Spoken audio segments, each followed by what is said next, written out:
This semester we had a course called Medias and Communication, where we watched documentaries and analyzed them. So for these past 3 months, I've really been into this kind of movies. So today I'm going to review a documentary that has been recommended on social media as a must-watch. So get into your mind that I had these expectations going into it. How to Die in Oregon is a documentary by Peter Richardson released in 2011. It exposes the stories of terminal ill Oregonians wishing for legal physician-assisted suicides, the stories of how they break the news to their families, exploring this complex issue.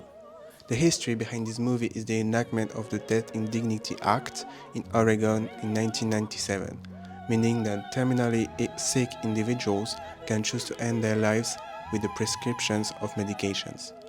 We follow different stories between patients and fighters for the act, but the main are the one of Nancy, a widow that made a promise to her late husband, who passed away from brain cancer, that she would fight for the enactment of the Death in Dignity Act in Washington, and the one of Cody, a 54-year-old wife and mother, being in terminal stage of liver cancer. If I had an option, I would prefer not to die, thank you very much. The Oregon law has been thoroughly tested.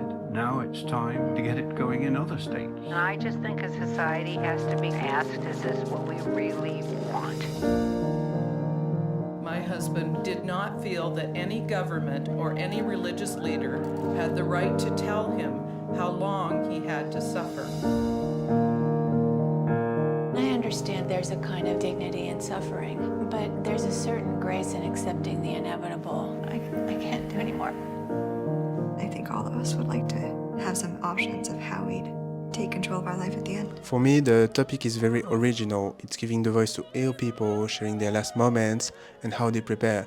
And I think it's the most intimate thing that anyone can do, in fact. We see special moments with families, different diseases, even though it's mainly cancer, but we never see anyone die. And it's a very clever thing that the director did. It lets to the victims and to their loved ones an ultimate form of intimacy that the viewer can't see but only read with white text over a black background. The movie is organized around interviews. The voice given to the ill individuals is really important. But one thing that I can see as a negative point is the fact that the director does not or almost not give a voice to people against the act like Olivier Weber does. The only signs we have of them are seconds of radio recordings in the background or the interview of a man during a minute. But I can put it in perspective because, like Jenny Livingston in her documentary Paris is Burning, this documentary is very subjective.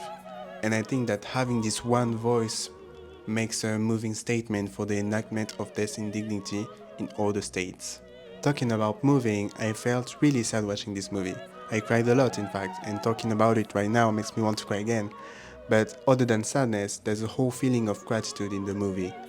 We are invited into the end of the lives of so many people, into the habits of so many individuals, and it works as a memento mori. I think my favorite line is when Cody talked about her relationship with her mother that has not gotten better, even though she's sick now.